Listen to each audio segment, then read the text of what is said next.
कैसे हो आप लोग? बढ़िया। Yes, sir.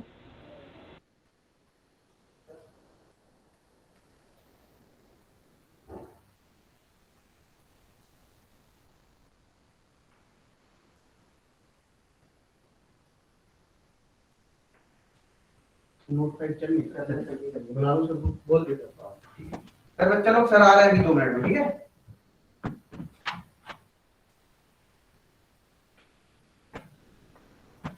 सर, माइक लगाना बेटा। हाँ बस एक सेकंड।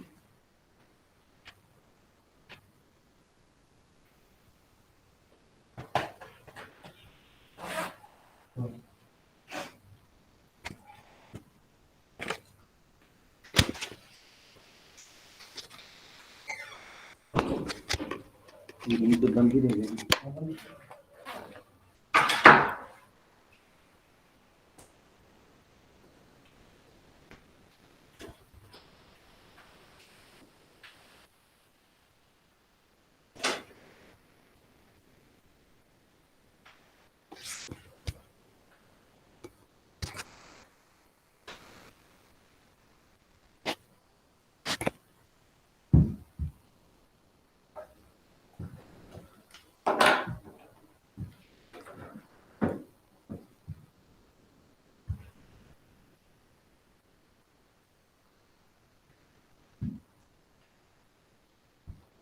गुड मॉर्निंग सर, कैसे हो? Good morning, good good morning morning. Sir. Good तबीयत ठीक है मॉर्निंग। सर आपकी अब? हाँ ठीक है, ठीक है।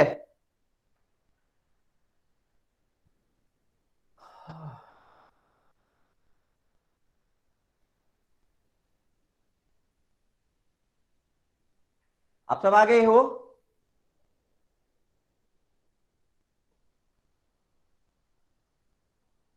ठीक है। Hello students, myself mister DK Jha, chemistry faculty. Let us start with solution chapter right now with complete perspective for NEET examinations 2022. Good morning क्षितिज। तो Good morning, sir. Good morning बेटा, गुड मॉर्निंग। पता है। ठीक है। Good morning, good morning. चलो तो आज हम लोग शुरू करते हैं। जैसे कि आप लोगों को पता है कि बैच आज कंबाइंड फॉर्म में है। A1 बैच और B1 बैच, ए और बी दोनों ग्रुप यहाँ पे हैं। तो आज जो हमारा चैप्टर है वो है सॉल्यूशन चैप्टर है। कंबाइंड फॉर्म में जो टॉपिक कॉमन है पहले हम उसको करने जा रहे हैं।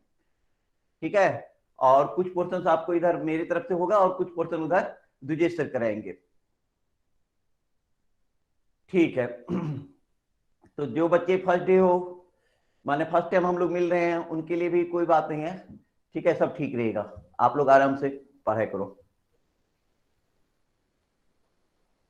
तो आज जो हमारा ये चैप्टर है सॉल्यूशन, इसमें एक ही बात ध्यान पे रखना, क्योंकि हमारे जो बैच है B1 उनको तो मैं बार बार बता चुका था कि हमें एनसीईआरटी, मतलब एनसीईआरटी नहीं, मतलब नीट के सिलेबस के रेंज में ही रहना है। नीट के सिलेबस से बियॉन्ड नहीं जाना है, नीट के लिए करना है।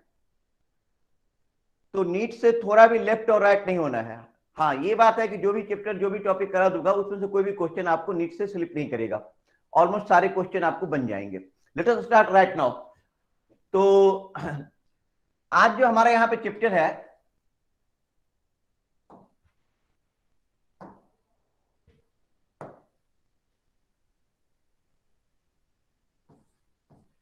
ये चैप्टर है हमारा सॉल्यूशन। सॉल्यूशन चैप्टर हम लोग स्टार्ट करने जा रहे हैं। और इस सॉल्यूशन में हम लोग क्या क्या पढ़ेंगे? सबसे पहले पढ़ेंगे हम लोग कोलिगेटिव प्रॉपर्टी के बारे में। Colligative property. सेकेंड पॉइंट यहां पे हम लोग पढ़ेंगे van't Hoff factor. Van't Hoff factor. Third में आ जाएगा हमारा ideal and non ideal solution. Ideal and non ideal solution. Fourth point आ जाएगा हमारा एजियोट्रोपिक mixture.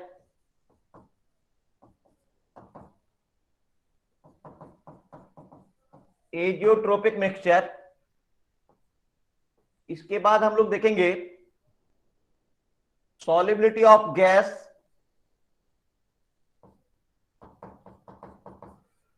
solubility of gas in liquid, solubility of gas in liquid मतलब हेनरी लॉ। हेनरी लॉ इतना topic है हमारा इस चैप्टर में जो हमें कवर करना है सॉल्यूशन चैप्टर में। दोस्तों अब इसको हम लोग बहुत ही आसानी से समझते चलते हैं। सबसे पहले हमारा हेडलाइन है colligative property. Colligative property, colligative property. अब ये कोलिगेटिव प्रॉपर्टी क्या है? कोलिगेटिव प्रॉपर्टी के बारे में आप जान लो कि कोलिगेटिव प्रॉपर्टी वो होता है जो नंबर ऑफ पार्टिकल पे डिपेंड करता है, जो नेचर पे डिपेंड नहीं करता है, जो कि नंबर पे डिपेंड करता है। फर्स्ट पॉइंट तो कोलिगेटिव प्रॉपर्टी हो गया कि it depends upon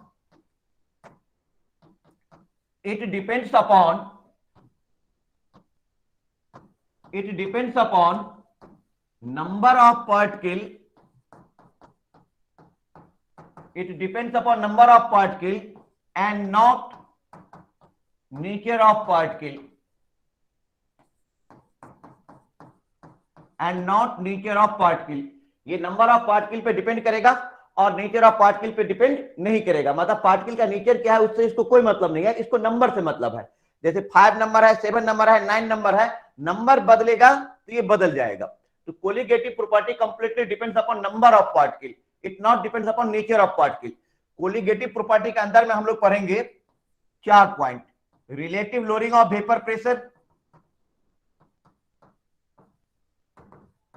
relative lowering of vapor pressure, elevation in boiling point,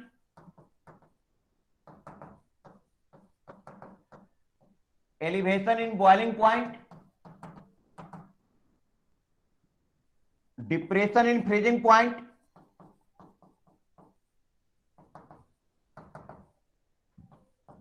depression in freezing point, and osmotic pressure।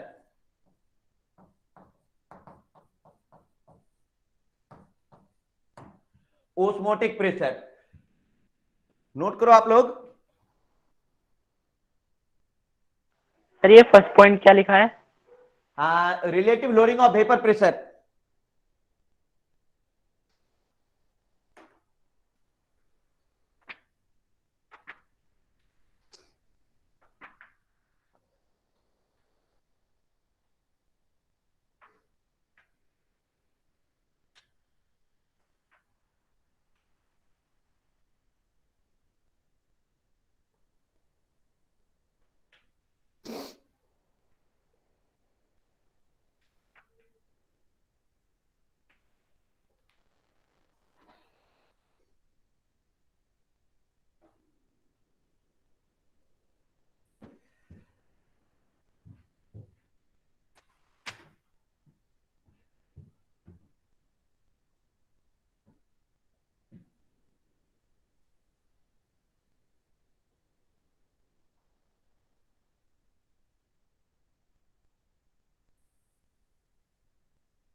Done, okay. तो क्या हम अभी लोग नहीं देखते सर, हैं? लास्ट पॉइंट रह रहा है। Yes yes yes yes.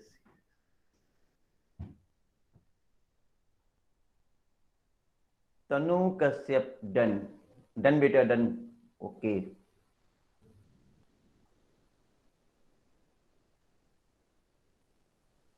हो गया सर। चलो हमें अभी बात क्या कर रहे थे कि ये जो कोलिगेटिव प्रॉपर्टी होती है, ये कोलिगेटिव प्रॉपर्टी फिर से समझ लो कि नंबर पे डिपेंड करती है, ये नेचर पे डिपेंड नहीं करती है। इस कोलिगेटिव प्रॉपर्टी के अंदर में 4 प्रॉपर्टी आ जाता है।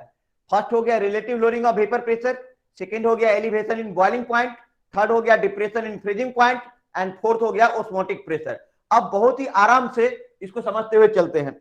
जैसे हमारा फर्स्ट पॉइंट है यहां पे कि relative lowering of vapour pressure, relative lowering of vapour pressure, relative lowering of vapour pressure.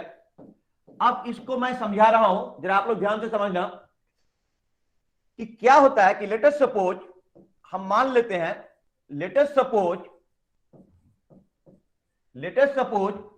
Vapour pressure of pure solvent, let us suppose vapor pressure of pure solvent equal to P naught।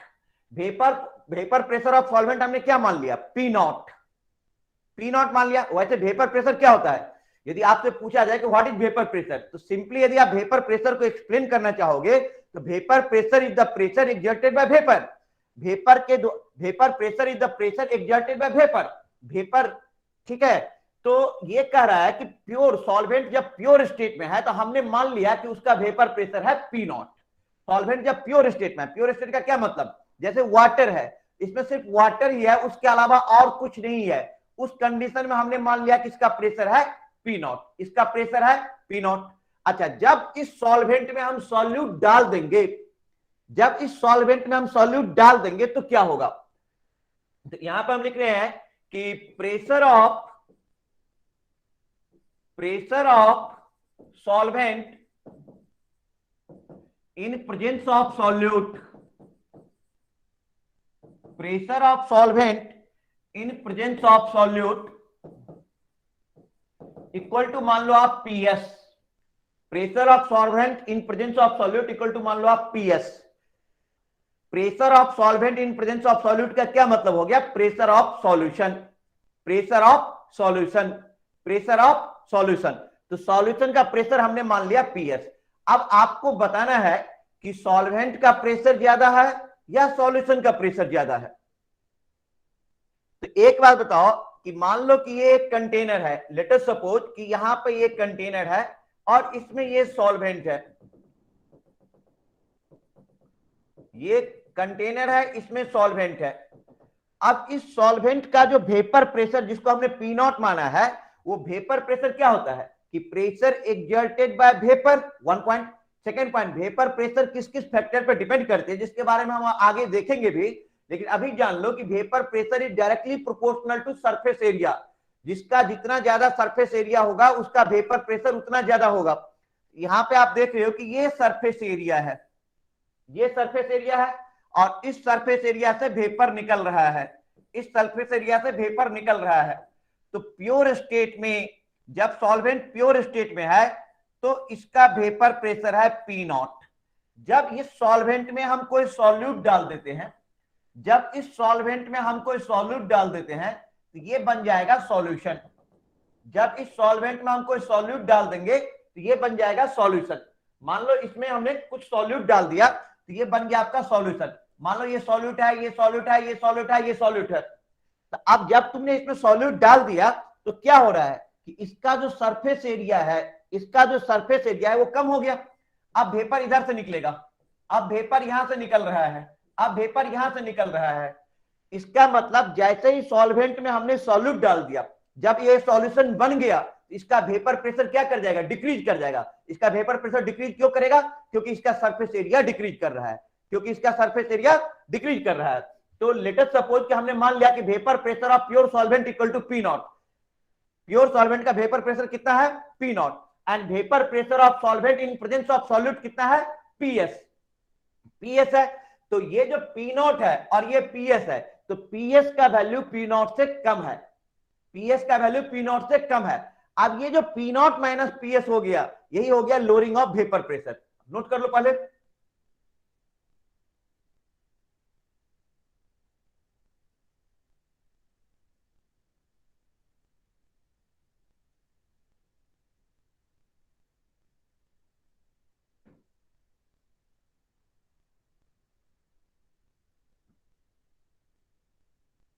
Network नहीं आ रहा है?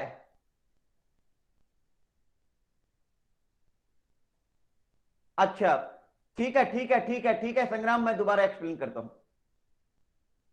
सरगम सरगम sorry सरगम। Sir अटक अटक के चल रही है, आ अटक अटक के चल रही है सर। नेटवर्क प्रॉब्लम आ रही है? यस नहीं सर। सर ठीक है। सर सही है। नहीं नहीं सर ठीक है। अच्छा अच्छा, चलो चलो ठीक हो जाएगा, अभी थोड़ा समझते चलो। तो जो बच्चे पूछ रहे दोबारा समझाने के लिए मैं बता देता हूं, रुक जाओ मैं एक और एग्जांपल से समझाता हूं, एक सेकंड को। मुकेश जी रुको, मैं एक एग्जांपल से समझा रहा हूं। एक व्हाइट ग्लास में है, आधा ग्लास पानी दीजिए। अच्छा हाँ, मैं इसको एक और तरीके से समझाने का प्रयास कर रहा हूं कि सबसे पहले आप लोग ये समझो, फिर से यहां पे आ जाओ कि लेटेस्ट सपोज कि vapour pressure of solvent equal to P not. तो वेपर प्रेशर डायरेक्टली प्रोपोर्शनल किसका है? सरफेस एरिया का। जितना ज्यादा सरफेस एरिया होगा वेपर प्रेशर उतना ज्यादा होगा, ठीक है। उसके बाद आ गया कि vapour pressure sorry pressure of solvent in presence of solute, मतलब प्रेशर ऑफ सॉल्यूशन, इसको हमने मान लिया PS.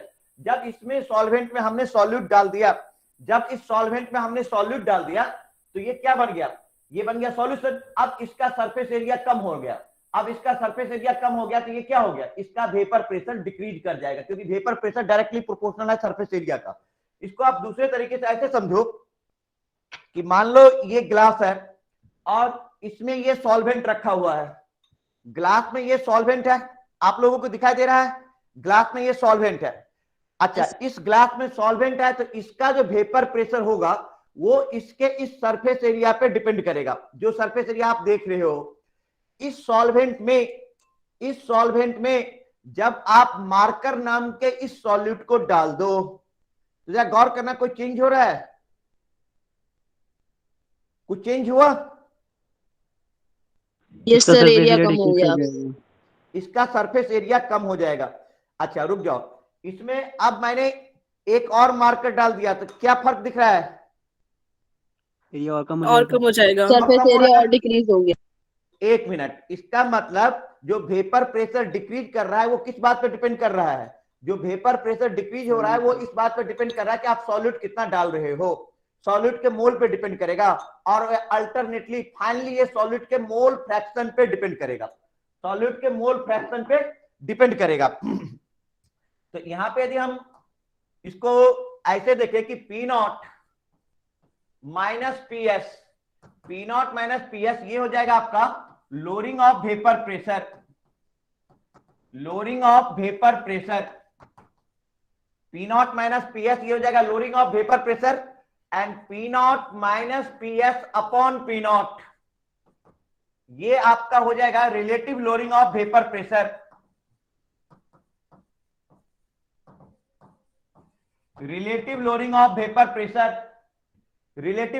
change in lowering of vapor pressure with respect to initial pressure, lowering of vapor pressure with respect to initial pressure is called relative lowering of vapor pressure। तो relative lowering of vapor pressure तो P naught minus PS upon P naught ये हो गया आपका relative lowering of vapor pressure। For your kind information, आपके जानकारी के लिए मैं आपको बता दूं कि P naught minus PS upon P naught equal to X2।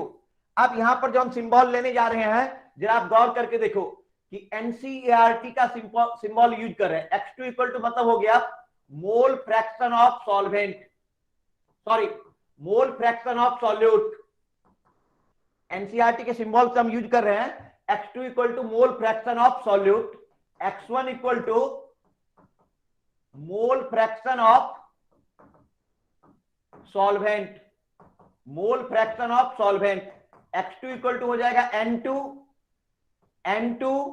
Upon N2 plus N1, X1 equal to हो जाएगा N1 upon N2 plus N1। अब ये N2 जो है, N2 यहां पे हो गया मोल्स ऑफ सॉल्यूट, N1 हो गया आपका moles of solvent, moles of solvent.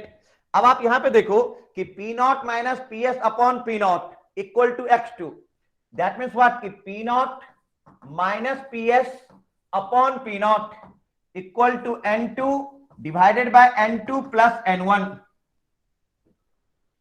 N2 divided by N2 plus N1। एक हो गया नीट के लिए ये फॉर्मेट, हमें सिर्फ नीट के लाइन पे ही चलना है। एक हो गया नीट के लिए फॉर्मेट, आप लिखते चलो, बोर्ड पे स्पेस नहीं है।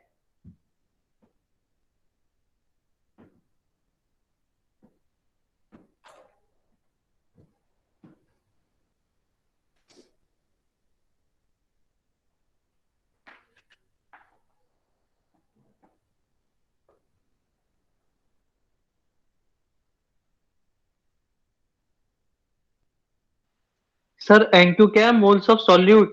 हाँ, सॉलिड एनसीईआरटी की देखो, कंपटीशन के हिसाब में बुक में कुछ भी मान लो, वैसे तुम लोग अब तो 12 पास हो तो कोई खास मैटर नहीं करता है, बट मैंने स्टैंडर्ड फॉर्म में ही ले लिया कि N2 को ले लिया आपको मोल्स ऑफ सॉल्यूट, N1 को ले लिया मोल्स ऑफ सॉल्वेंट, कि यदि तुमने एनसीईआरटी का बुक पलट दिया तो कोई कंफ्यूजन ना हो।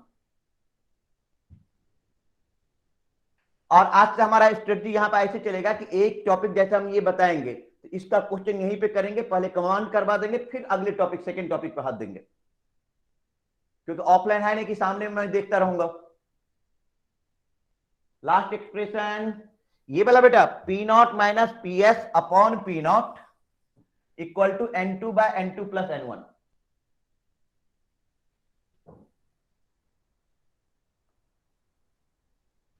क्योंकि ये ऑनलाइन और ऑफलाइन का तो चक्कर है ना।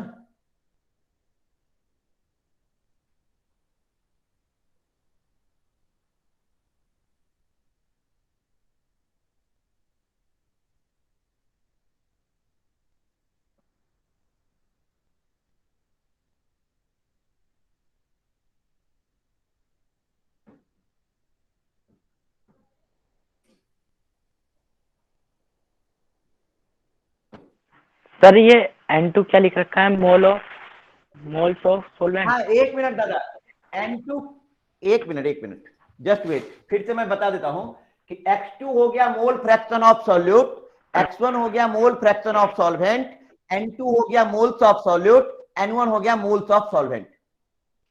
सर जो आपने हाँ, बोलिए। सर जो N2 N1 लिख रखा है ना, कट रहा है बोर्ड से तो किसी को दिख नहीं रहा है ये, तो आप यहाँ पे मत लिखना। अच्छा, सॉरी यार, कहाँ कहाँ कट रहा है?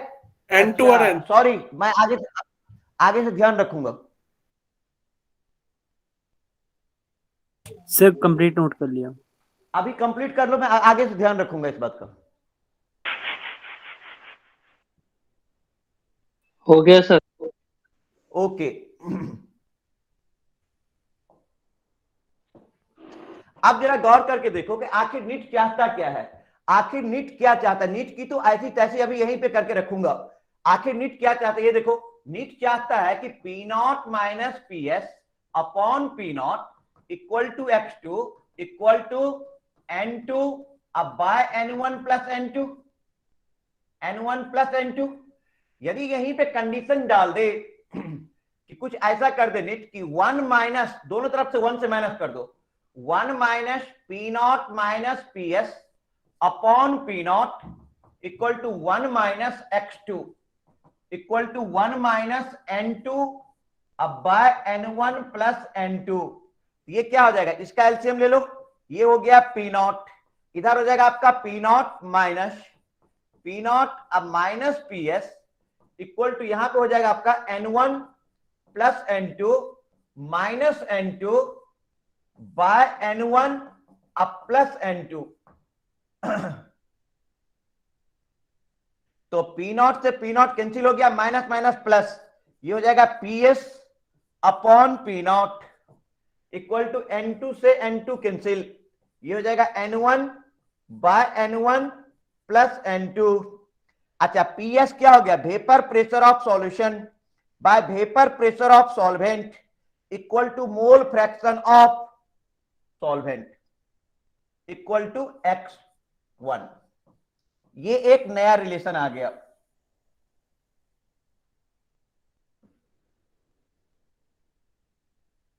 ये एक नया रिलेशन आ गया यहां से कि PS upon P naught, PS upon P not equal to X1।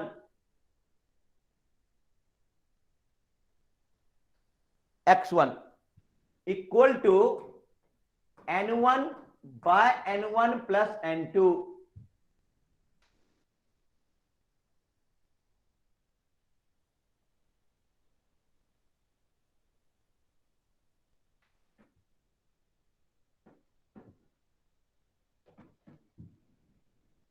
Done sir.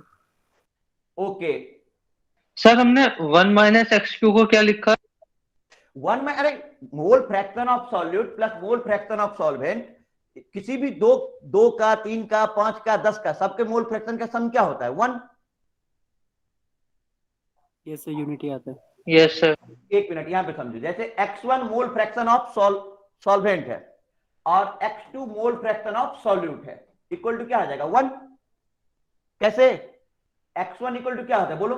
N1 by N1 plus N2 होता है। x2 इक्वल टू क्या होता है? N2 by N1 plus N2। अच्छा, तुम लोग की हालत पतली है, धीरे धीरे चलना पड़ेगा, समझ गया मैं। चल ठीक है, बैठ।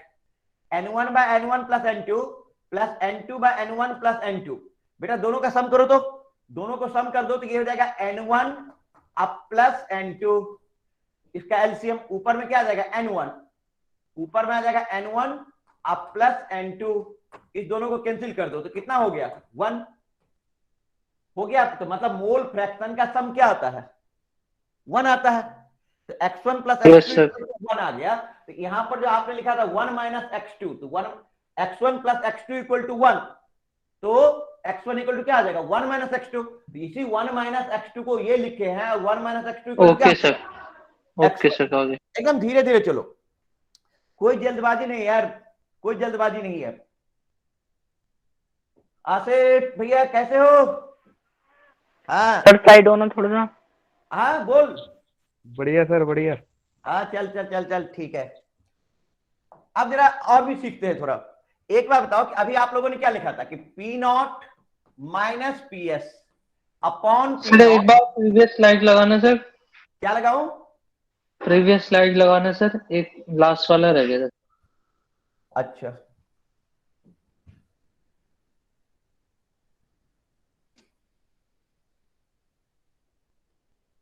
हो गया sir. So P not minus P S upon P naught, P not minus P S upon P not equal to आप लोगों ने क्या लिखा था? ये लिखा था N2 by N1 plus N2 for very dilute solution, for very dilute solution. Dilute solution के लिए क्या हो जाएगा? डाइल्यूट सॉल्यूशन का मतलब सॉल्यूट काफी कम हो जाएगा और सॉल्वेंट बहुत ज्यादा हो जाएगा। मतलब सॉल्वेंट के कंपैरिजन में सॉल्यूट को क्या कर देंगे? निग्लेक्ट कर देंगे। दैट मींस कि N1 प्लस N2, सॉरी इसका मतलब हो गया कि N1 अब plus N2 equal to approximately equal to N1। क्यों? क्योंकि डाइल्यूट सॉल्यूशन में ये जो तुम्हारा डाइल्यूट सॉल्यूशन है, इसमें N2 की वैल्यू बहुत कम हो जाएगी इन कंपैरिजन टू N1। तो N1 प्लस N2 ये नेग्लेक्टेड हो जाएगा। डाइल्यूट सॉल्यूशन में ये बहुत कम है तो ये नेग्लेक्ट हो जाएगा। So N1 plus N2 is approximately equal to N1। In that condition आप बता सकते हो कि P naught minus P S upon P naught equal to हो जाएगा N2 बाय N1। ये फॉर्मेट आप लगाओगे वेरी डाइल्यूट सॉल्यूशन के लिए।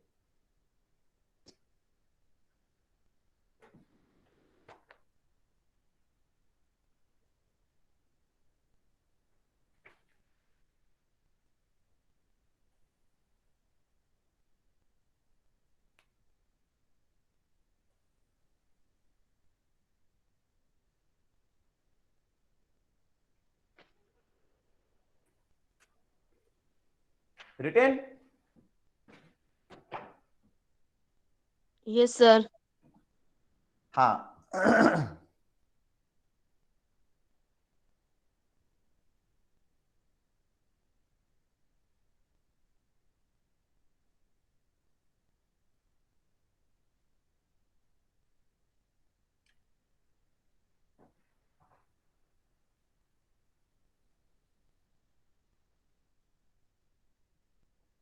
ठीक है, चलो अब हम इसको अप्लाई करते हैं। एग्जांपल लिखो आप यहां पे, एग्जांपल ले लें। एग्जाम्पल है आपके पास, the vapour pressure of water, the vapour pressure of H2O, the vapour pressure of H2O at 23 degree C, at 23 degree C is 19.8 millimetre Hg। Sir उस साइड मत लिखिए, दिखता ओके नहीं। Okay okay okay okay,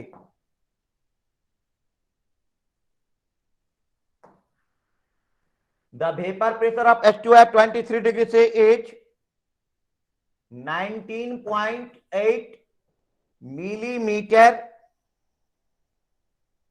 full stop. 0.1 mole, 0.1 mole, 0.1 mole glucose, 0.1 mole glucose is dissolved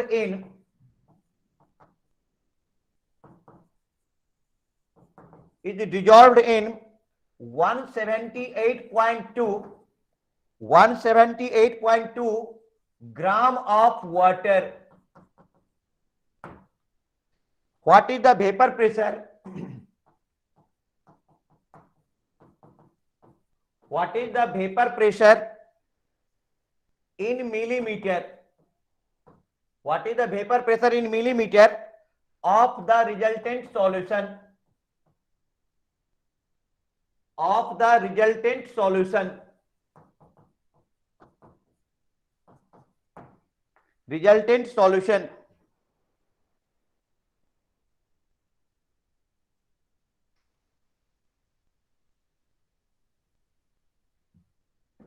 question क्या कह रहा है आपके पास, एग्जांपल क्या है, ये बता रहा है कि the vapour pressure of H2O at 23 degree C, vapour pressure of H2O at 23 degree C 19.8 millimetre, मतलब ये हो गया vapour pressure of pure solvent 19.8 millimetre है।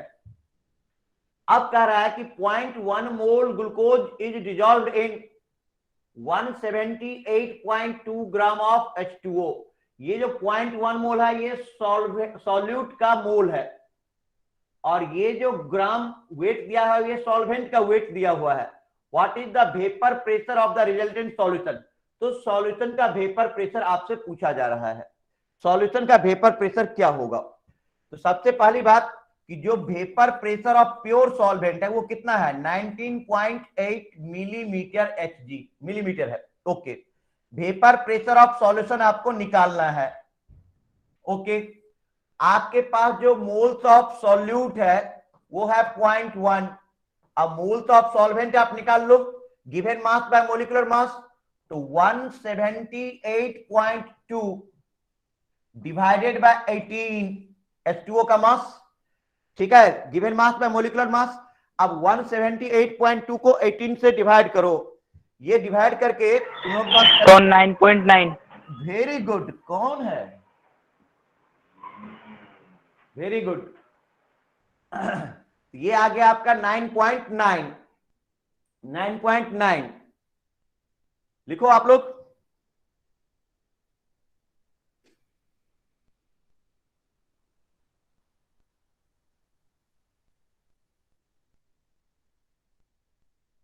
सर 19.6 आएगा शायद सॉल्यूशन का, कितना, 19 पॉइंट,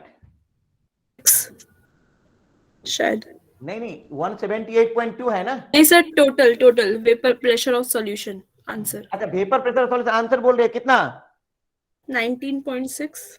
हाँ 19.602 mm। कौन बोल रहे हैं? Sir Kajal. Kajal Rawat, very good very good very good.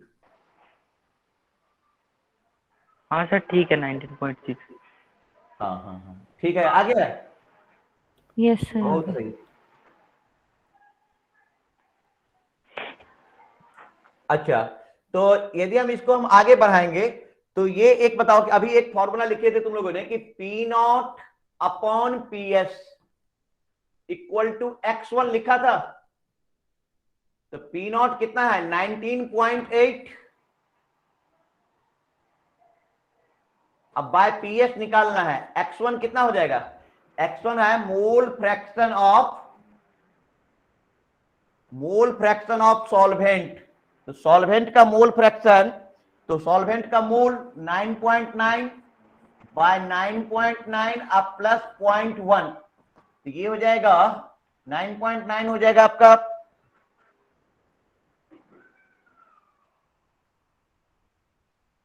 एक मिनट,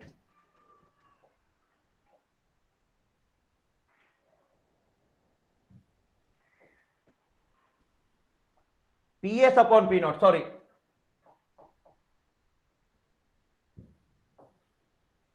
ये PS अपॉन P नॉट, एक मिनट,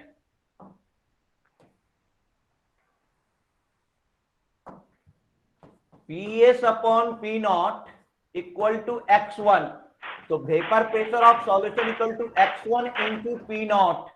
x1 कितना हो गया 9.9 बाय 9.9 अब प्लस 0.1, अब P नॉट है आपके पास 19.8, इसको आप कैलकुलेट कर लो तो कितना लाए हो आप लोग 19.602 mm।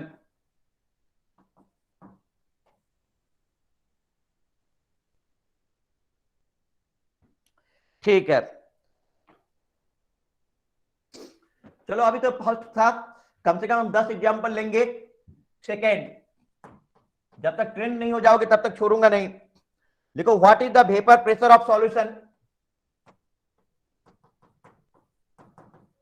What is the vapour pressure of the solution, what is the vapour pressure of the solution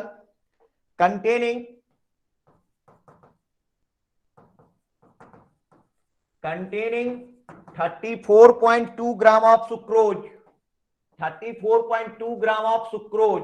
sucrose का कोई फॉर्मूला बताएगा? 34.2 gram of sucrose O11। Yes sir. हाँ ठीक है, तो ये था कितना, एक मिनट रुक जाओ, 34.2 gram of sucrose, 34.2 gram of sucrose, 34.2 gram of sucrose पर 100 ग्राम ऑफ वाटर, पर 100 gram of water at 25 degree C, at 25 degree C, at 25 degree C, the vapor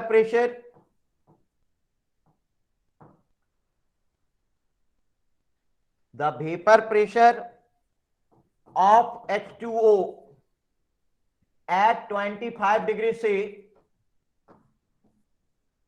is 23.75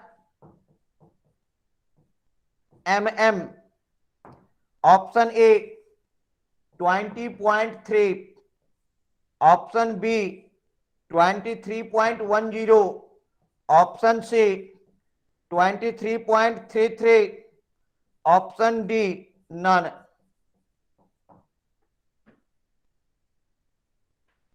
क्या कह रहा है क्वेश्चन आपके सामने? क्वेश्चन बता रहा है कि what is the vapour pressure of the solution containing, what solution का वेपर प्रेशर पूछ रहा है, कंटेनिंग 34.2 ग्राम ऑफ सुक्रोज पर 100 ग्राम ऑफ वाटर। वाटर के 100 ग्राम में सुक्रोज का वेट है 34.2 ग्राम। कह रहा है vapour pressure of H2O at 25 degree से 23.75 mm। तो आपको निकालना है वेपर प्रेशर ऑफ सॉल्यूशन। आपको मैं यहां पे हिंट्स दे देता हूं, जो वेपर प्रेशर ऑफ सॉल्वेंट है वो वाटर का कितना है 23.75 mm। Vapour pressure of solution निकालना है 1 point. Moles of solvent, moles of solute कितना है N2, मोल्स ऑफ सॉल्वेंट कितना है N1, मोल्स ऑफ सॉल्यूट कितना हो गया given mass upon molecular mass, तो 34.2 डिवाइडेड बाय 342 और ये हो जाएगा 100 ग्राम अपॉन 18।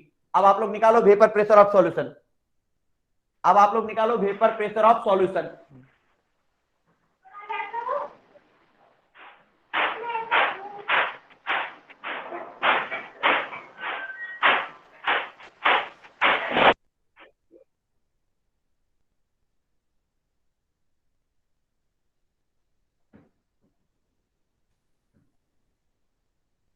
कितना आ गया राहुल, अनिष्का, आदित्य, सबा, सना? सना का आंसर सी है। सी मतलब 23.33। सना आर यू सी? सी कितने का आंसर है बेटा? Yes, sir. C. अनिष्का का भी आंसर सी है। प्रवीण, अंकिता, काजल, आसिफ, निकिता, आदित्य नारायण? सर सी होगा, सर सी यस होगा। सर 23.3 आ रहा है। ठीक है, थोड़ा सा मतलब बिल्कुल आप लोग पकड़ते जा रहे हो, थोड़ा सा इसमें स्पीड को भी मेंटेन करना होगा। ठीक है, आरती शर्मा सी, वेरी गुड। सी। कैसे निकाले हो, कंसेप्ट क्या लगा है? ये तो मैंने यहां तक लिख दिया था। PS direct PS upon P not equal to क्या हो जाएगा? अभी जो फॉर्मूला पिछले क्वेश्चन में यूज किया था, क्या यूज किया था पिछले क्वेश्चन में? सर सी आ रहा है। कि PS upon P not equal to क्या लिए थे? x1।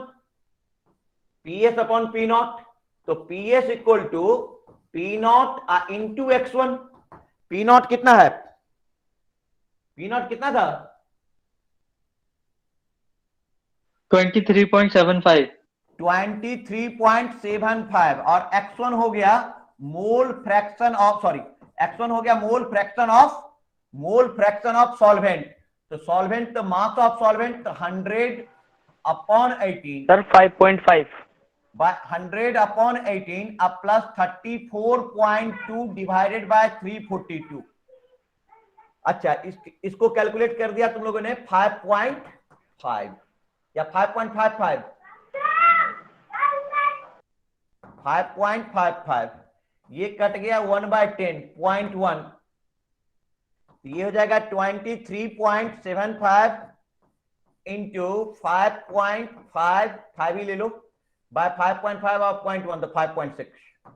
ये कट करके कितना रहा है? 23.33। बिल्कुल सही।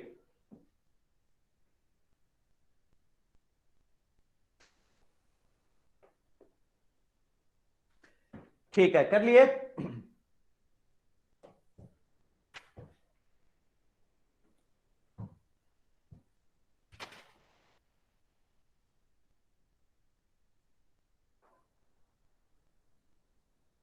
यस, ठीक है। अभी सीखे नहीं हो। अभी देखो नीट के लिए क्या होता है कि क्वेश्चन बन गया, वो कोई मैटर नहीं कर रहा है, क्वेश्चन तो बन ही जाएगा। है क्या कि 1 मिनट के अंदर में 50 सेकंड में, 40 सेकंड में, 45 सेकंड में, 30 सेकंड में, 35 सेकंड में बन रहा है कि नहीं? मैक्सिमम प्रयास यही रहना चाहिए, क्योंकि नीट का क्वेश्चन उतना ही रहता है। नीट के लिए बहुत भारी क्वेश्चन करने की जरूरत नहीं होती है। नीट के लिए ना पी बहादुर करने की जरूरत है, ना एन अवस्थी करने की जरूरत है, ना MS चौहान पढ़ने की जरूरत है। ठीक है, नीट के सिंपल क्वेश्चन है, उसको विदिन 30 से 35 सेकंड, 40 सेकंड में सॉल्व करना है। ठीक है, तो अब अगला क्वेश्चन ले लो आप। The mass of a non volatile solute, the mass of a non volatile solute, molecular mass 40, molecular mass 40, which should be dissolved in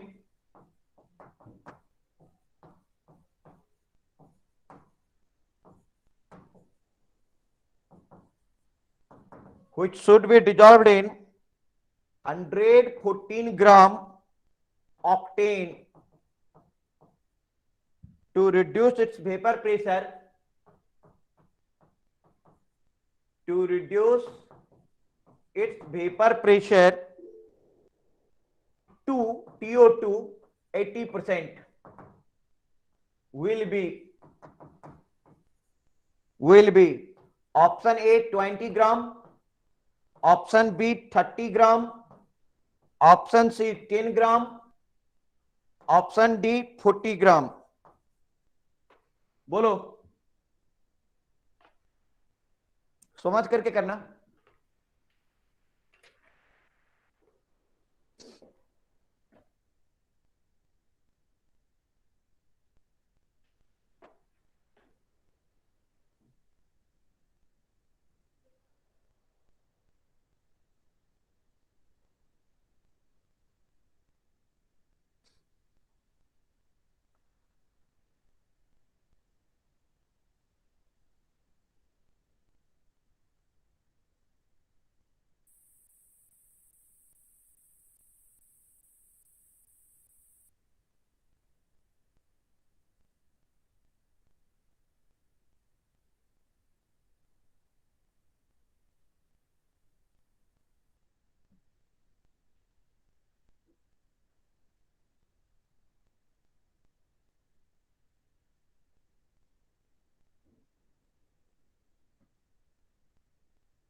कितना आ गया?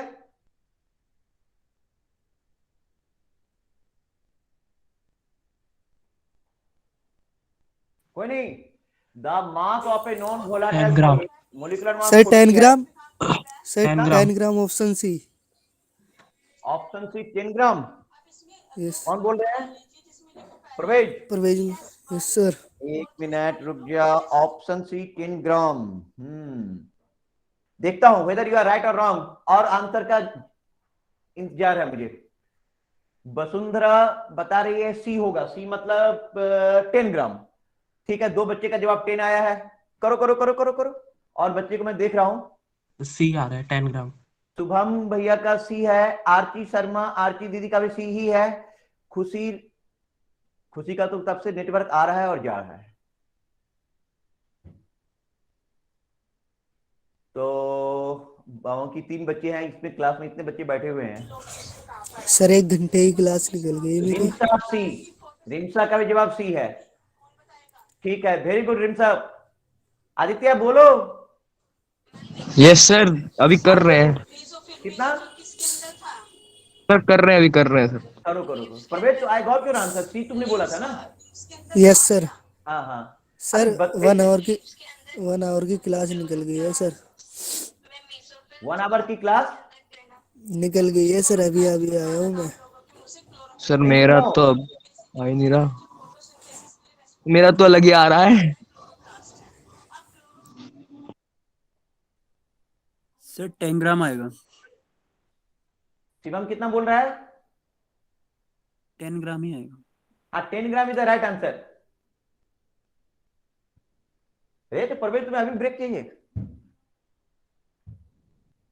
10 gram is the right answer. कैसे? यहां पे आप देखो कि जो हमारा वेपर प्रेशर ऑफ सॉल्वेंट है, प्योर सॉल्वेंट है, उसको मान लो कि 100 है, तो वेपर प्रेशर ऑफ सॉल्यूशन कितना हो रहा है? 80%। तो ये 80 हो रहा है।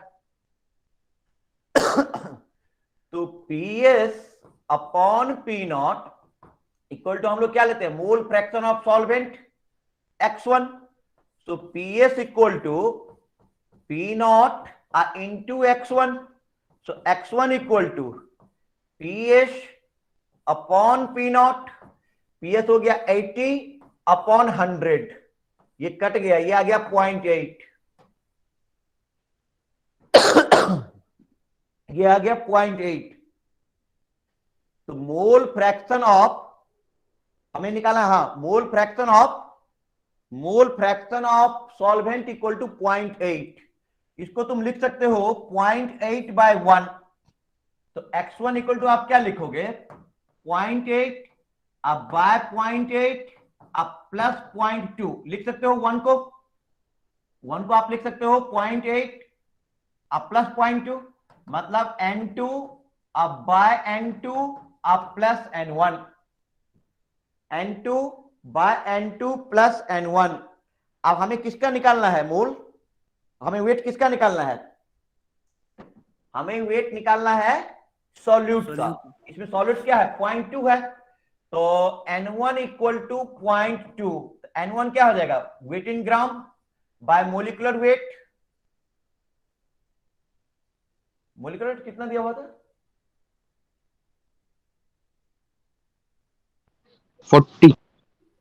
40 इक्वल टू 0.2। तो W इक्वल टू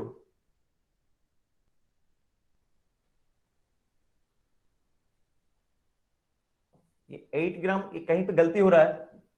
1 मिनट देखो तो कहां पे मिसिंग हो रहा है। ऐसे ही हुआ था मेरा भी। सर आप मिस्टेक है थोड़ी सी। 1 मिनट।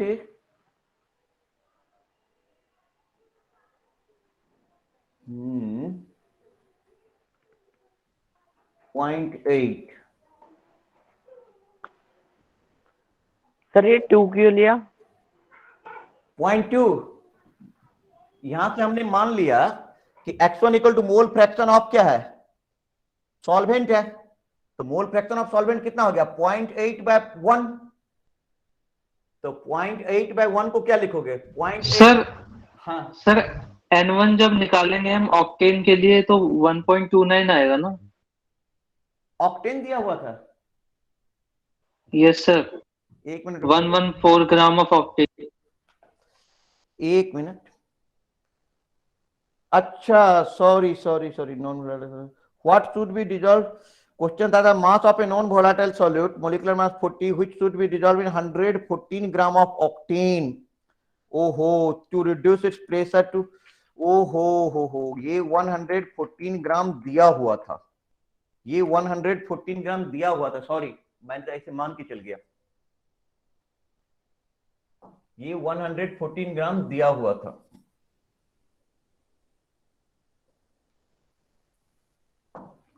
ये हो गया तुम्हारा 0.8। अच्छा, तो x1 इक्वल टू हो गया 0.8, तो x1 हो क्या गया 114 ग्राम। अब ऑक्टेन, ऑक्टेन का सर ये 1 मोल हो जाएगा, 114 ही होता है सर इसका भी। 114 हो गया। अच्छा, यस सर, 1 मोल हो डिवाइडेड जाएगा बाय ये तो। 114 बाय 114 अब plus weight by 40 equal to Yes, sir. 0.8। अब काटो, ये 1, ये 1, ये हो गया 1 by 1 plus W by 40 equal to 0.8। तो यहां तो हो जाएगा आपका, यहां तो हो जाएगा कि 1 equal to 0.8 into 1 plus W by 40। तो ये हो गया 1 by 0.8 equal to 1 plus W by 40। ये हो गया 10 by 8 equal to 1 plus W by 40। ये हो गया 10 minus 2 by 8 equal to W by 40। तो W इक्वल टू 10 ग्राम। ये लास्ट में लेंदी कैलकुलेशन चलेगा, W इक्वल टू 10 ग्राम। ठीक है, इसमें ऑक्टेन का मास दिया हुआ था 114 ग्राम, इसलिए हम उसको डायरेक्ट नहीं ले सकते थे, ऑक्टेन का मास दिया हुआ था। ठीक है,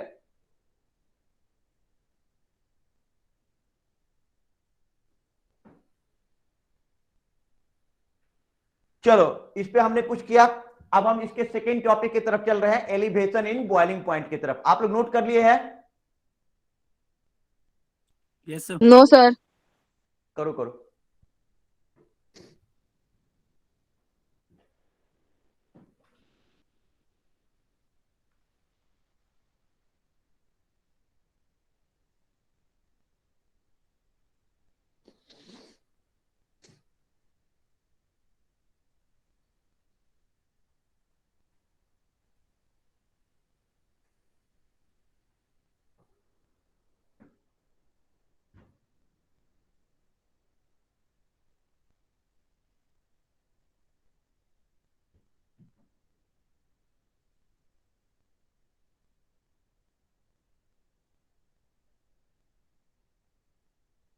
हो गया sir.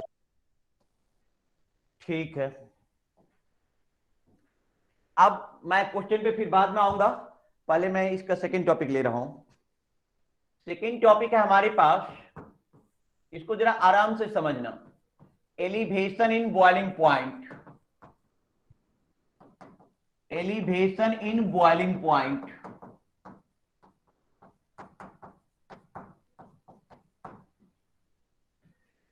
Elevation in boiling point, सबसे पहले बॉइलिंग पॉइंट का डेफिनेशन क्या है? सबसे पहले आप लोग बताओ कि बॉइलिंग पॉइंट का डेफिनेशन क्या है? व्हाट इज बॉइलिंग जब पॉइंट? वेपर प्रेशर इक्वल हो जाता है एटमॉस्फेरिक प्रेशर के। वेरी गुड, जब वेपर प्रेशर इक्वल हो जाएगा एटमॉस्फेरिक प्रेशर। एटमॉस्फेरिक प्रेशर के। ठीक है, लिखो आप, it is the temperature, it is the temperature at which, it is the temperature at which vapor pressure is equal to, vapor pressure is equal to its atmospheric pressure।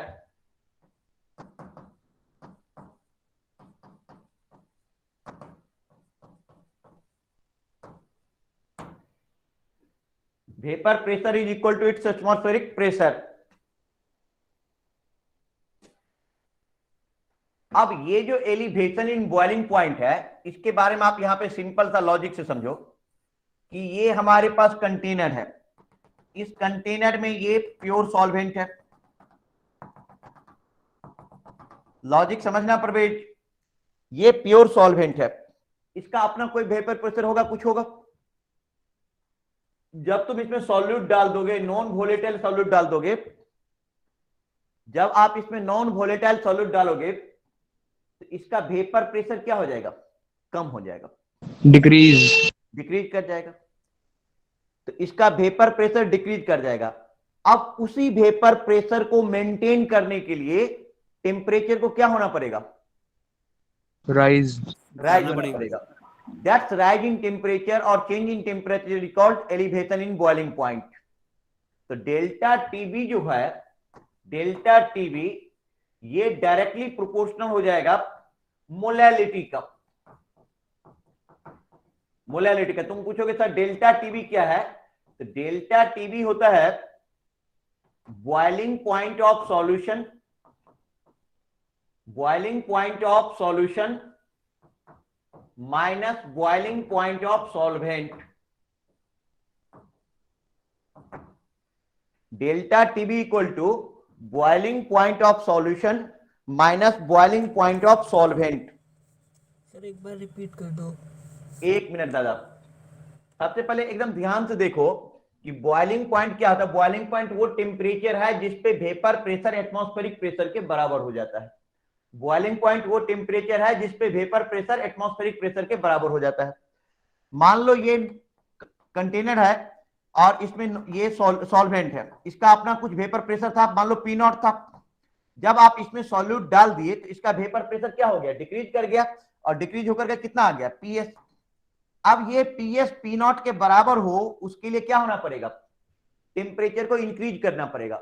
मतलब जो delta TB होता है, elevation in boiling point, that is directly proportional to lowering of vapor pressure and that is directly proportional to molality। Molality ही क्यों लेते हैं, molality क्यों, दूसरा फ्रैक्शन क्यों नहीं लेते हैं, क्योंकि वो टेम्परेचर के साथ बाकी कंसंट्रेशन चेंज कर जाता है। बट मोलैलिटी एक ऐसा कंसंट्रेशन है जो टेम्परेचर से इंडिपेंडेंट है। तो इस कंडीशन में हम करेंगे क्या कि delta TB is directly proportional to molality, delta TB directly proportional to molality. रख दीजिए एक गिलास ना, एक पानी रख चेक करके, एक गिलास पीने वाला पानी नॉर्मल मिला दीजिए।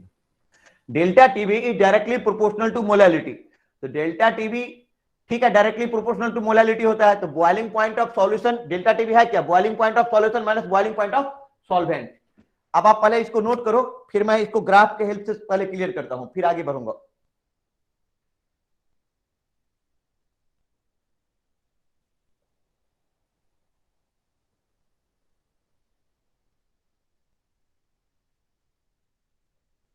हाँ, इसको आप ऐसे यस यस यस यस लिखिए लिखिए।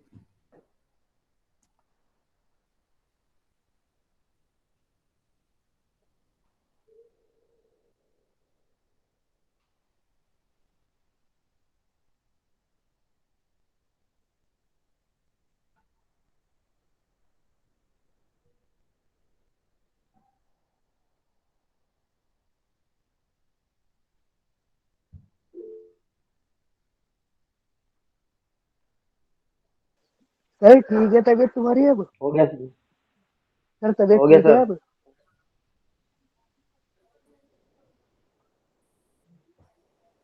क्या बोल रहे परवेज? सर अब कैसी है तबीयत? एक मिनट को पानी पीने दो, आवाज तुम्हारी क्लियर नहीं आ रही है। लिखो, मैसेज लिखो। सर अब तबीयत कैसी है? अरे तबीयत ठीक है यार, ये तो सीजन ही ऐसा है, कोल्ड वोल्ड तो सबको हो चुका है, लपेट दिया है। अब तो मैं ठीक हूँ, रिकवर कर गया। बिल्कुल सर जी। उसी पानी में मारकर डाला था सर आपने। अरे यार पानी बदला हूँ भाई, अभी बोला था मैंने पानी लेकर के। यार तुम लोग भी कहीं नहीं छोड़ते हो।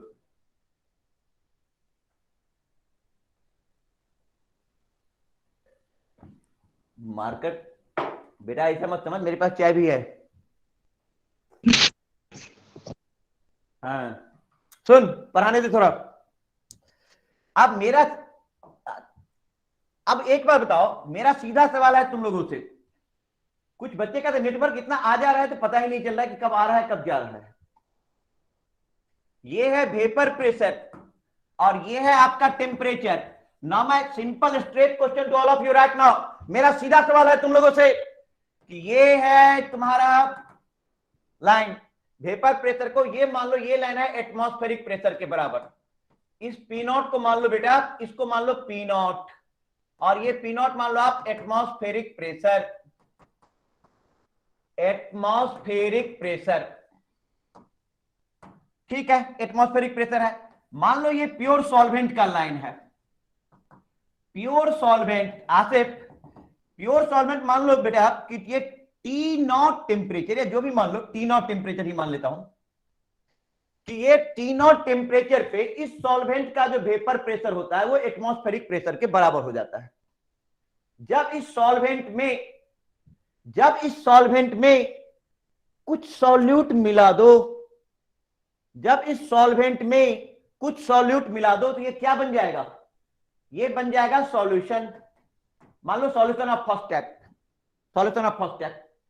अब जैसे ही सॉल्यूशन बना आप गौर करके देखो कि पहले प्रेशर, इसका एटमॉस्फेरिक प्रेशर यहां पे था टी नॉट टेम्परेचर पे, अब सॉल्यूशन बनने के बाद इसका एटमॉस्फेरिक प्रेशर प्राप्त हो रहा है यहां पे, मान लो ये टेम्परेचर T1 है, तो यही जो चेंज इन टेम्परेचर या इंक्रीज इन टेम्परेचर हो रहा है that is called delta TV.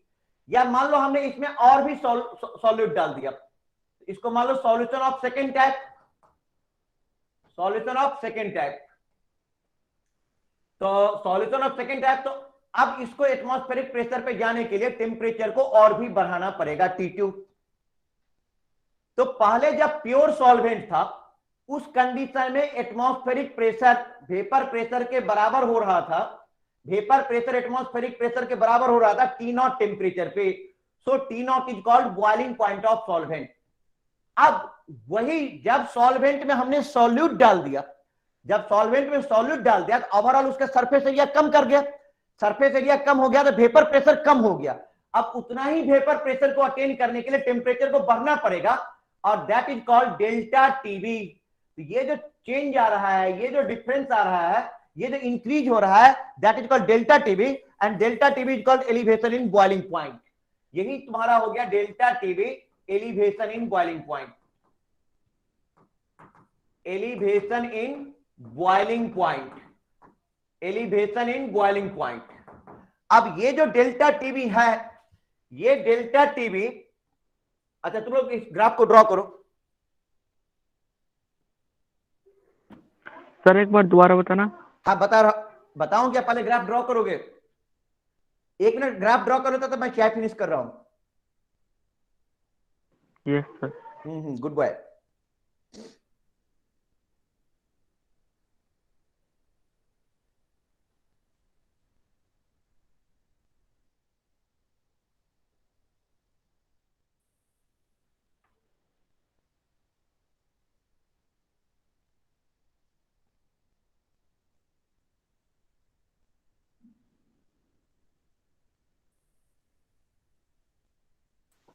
Sir आपकी आवाज नहीं आ हाँ रही। मैं आ गया, बोलो।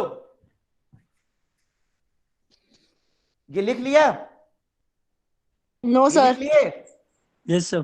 तो मैं फिर से समझाता हूँ, लिखो, रुको मैं फिर से समझा, तुम लोग बोलना कि मैंने ये लाइन लिया, ये लिया, ये टेम्परेचर है, एकदम सिंपल लैंग्वेज में समझो, ये टेम्परेचर है और ये लाइन है वेपर प्रेशर का, ये पॉइंट है तुम्हारा, ये जो लाइन देख रहे हो this is atmospheric pressure, this is atmospheric pressure,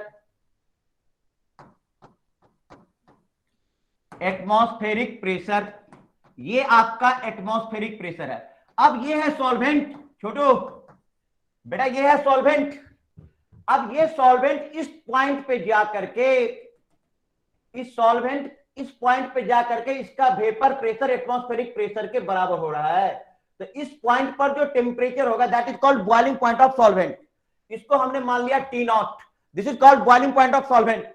जब इस सॉल्वेंट में हमने कुछ सॉल्यूट डाल दिया तो ये बन गया solution, solution of first type, second type, third type, fourth type, जितना मर्जी है बना लो। जब इस सॉल्वेंट में हमने कोई सॉल्यूट डाला तो ये सॉल्यूशन बन गया, सॉल्यूशन बन गया तो सॉल्यूशन बन गया, तो उसका जो कंटेनर था उसका सरफेस एरिया, जो उस कंटेनर में तुमने ये सॉल्यूट डाला था, सॉल्वेंट डाला था, इस सॉल्वेंट में जब आपने सॉल्यूट डाल दिया तो इसका सरफेस एरिया कम हो गया, सरफेस एरिया कम हो गया तो वेपर प्रेशर कम हो गया।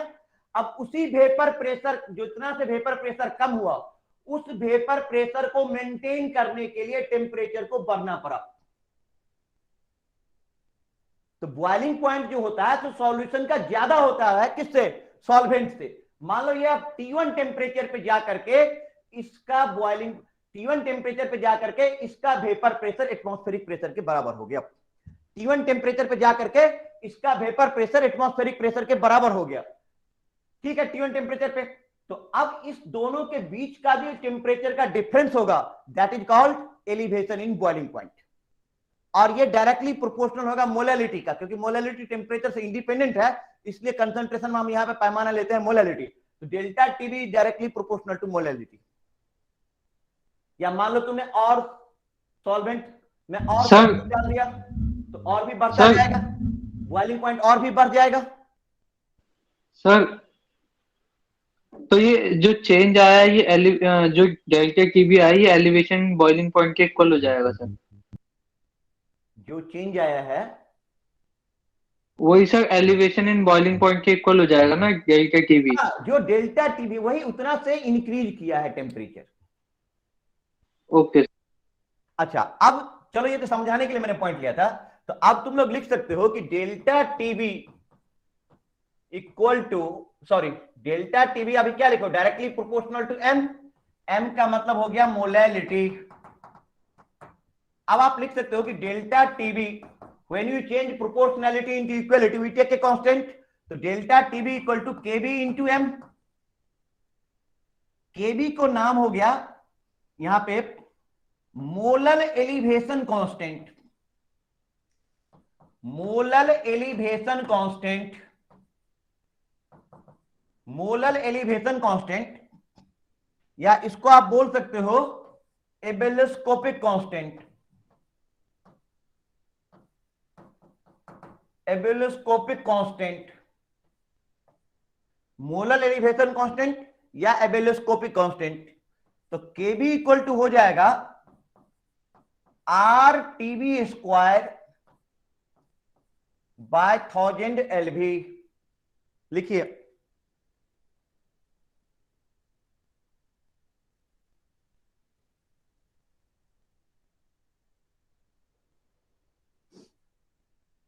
Are TV square by 1000 LV. R मतलब गैस कांस्टेंट, आर मतलब हो गया गैस कांस्टेंट। सर एक बार एब्रोस्कोपी की स्पेलिंग रिपीट करना। हाँ हाँ दादा, हाँ बोलिए बोलिए शिवम भैया। सर एब्रोस्कोपी की स्पेलिंग में बोलना, वो समझ नहीं आ रहा। कौन सा? अच्छा, ये टर्म एब्रोस्कोपिक की एबेलोस्कोपिक स्पेलिंग। कांस्टेंट इसका नाम है।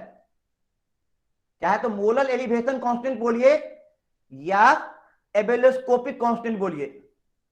सर स्पेलिंग बता दीजिए। स्पेलिंग पूछ रहा था। अच्छा अच्छा अच्छा अच्छा, लिखो ई,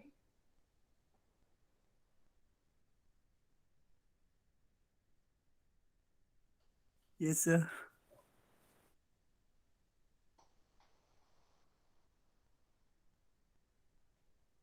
ई।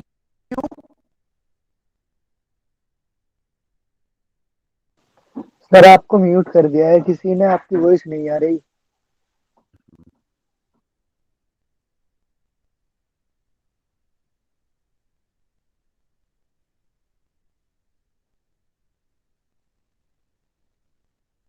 केवी इक्वल टू में 1000 के साथ क्या लिखा है?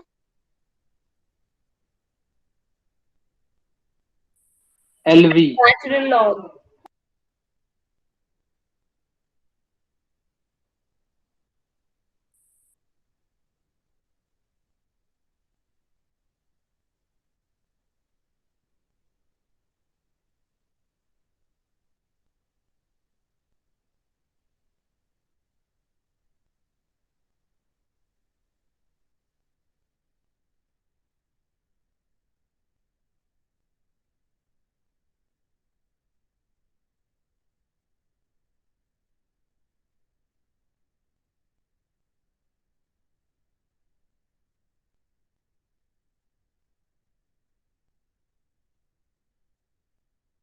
सर म्यूट हो आप। म्यूट कर दिया सर, आपकी वॉइस नहीं आ रही।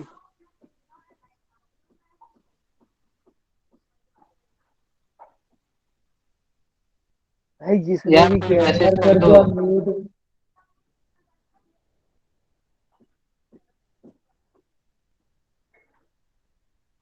सर स्क्रीन से कीजिए अपनी।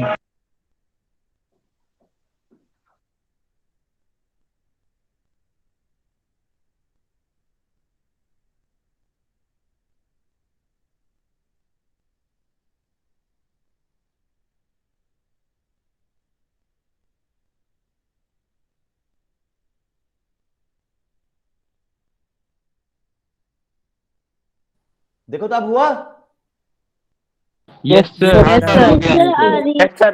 अरे पता नहीं कैसे म्यूट हो, मैं तो उधर था। हाँ चलो कोई बात नहीं। सर किसी बच्चे ने किया होगा। अच्छा कोई बात नहीं, बच्चे क्यों करेंगे। लिखो तो एबेलोस्कोपिक, कोई एबेलोस्कोपिक का स्पेलिंग पूछ रहा था। EBU। सर लिख लिया। हो गया, sorry. EBU LIOSCOPIC। Okay sir. ये लिखो सर ये सर ये 1000 के इंटू में LV है या नेचुरल लॉग है? LIOSCOPIC। हाँ आप क्या पूछ रहे हो। RTB square by 1000 LV latent heat of vaporisation. Sir B है या V है?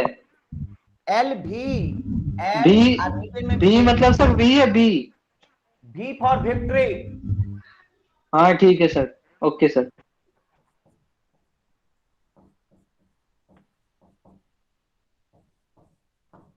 Latent heat of vaporisation.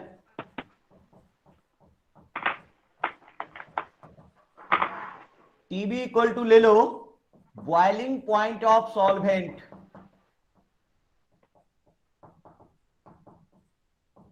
Boiling point of solvent.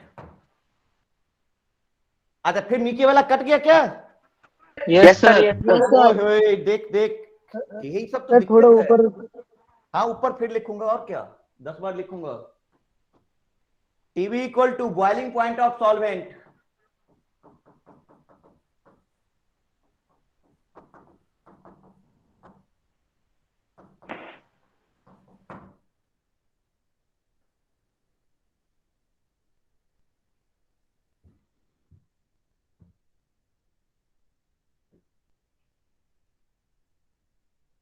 Sir हाँ सर जिस प्रकार से हमारा जो टेम्परेचर है राइज हुआ है सॉल्यूट ऐड करने पे, सर वोलेटाइल सॉल्यूट होता अगर तो सर टेम्परेचर राइज करता ना।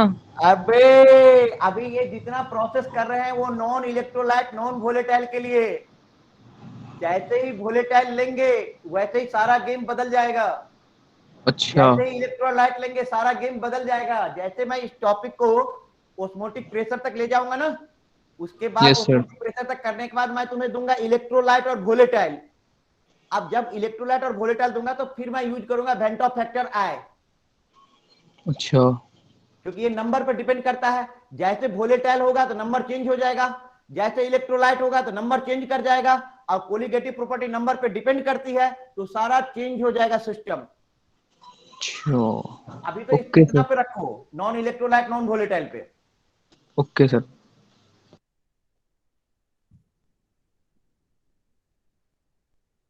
लिख लिए।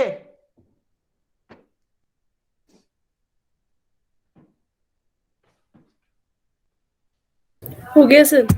हाँ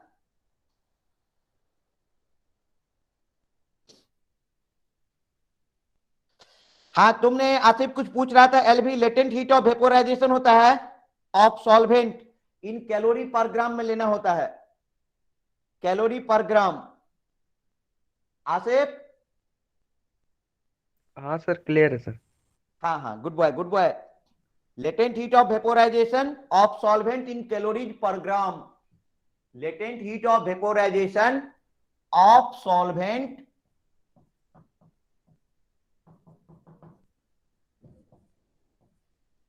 इन कैलोरीज पर ग्राम। अरे तुम लोगों ने थर्मोकेमिस्ट्री में पढ़ा है ना। थर्मोडायनामिक्स तो थर्मोकेमिस्ट्री थर्मोडायनामिक्स में नो सर अभी नहीं किया। अभी सर थर्मोकेमिस्ट्री अभी स्टार्ट नहीं हुआ। पहले तो पढ़ रखा है ना। अच्छा होगा, ठीक है। तो इस पे अभी बाद में क्वेश्चन पे आऊंगा, पहले थर्ड टॉपिक भी निपटाओ। ले लो आप डिप्रेशन ऑफ फ्रीजिंग पॉइंट।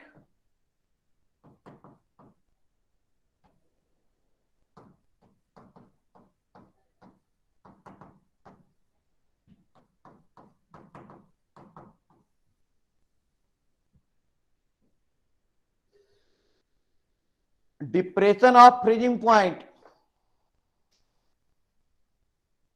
इसमें सबसे पहले इसका मीनिंग समझ लो कि delta T F depression of freezing point, इसका मतलब होता है freezing point of solvent,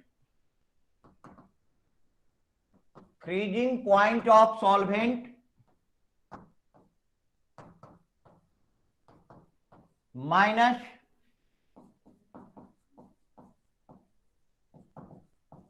freezing point of solution.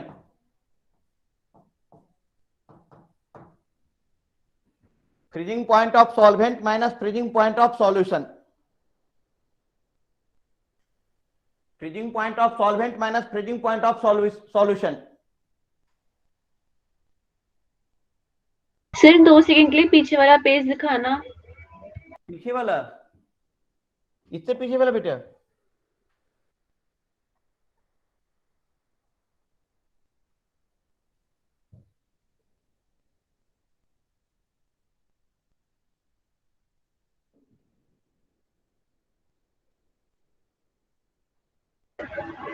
हो गया सर। ठीक सर है। नीचे वाली लाइन ना दिख नहीं रही है जो आपने हैशटैग में लिखी है। Yes ma'am. सर नीचे वाली लाइन ना दिख नहीं रही है। नहीं, नीचे वाली लाइन को यहाँ पे लिख दिया था ना फिर से। ठीक है ओके। ठीक है, अब तो देखो तुम लोगों का ब्रेक का टाइम हो गया है, तो नया टॉपिक लेने से अच्छा है कि अब ब्रेक ले लिया जाए। ठीक है, अब ब्रेक पे चले जाओ, 15 मिनट के बाद वापस लाना। Yes sir. ओके।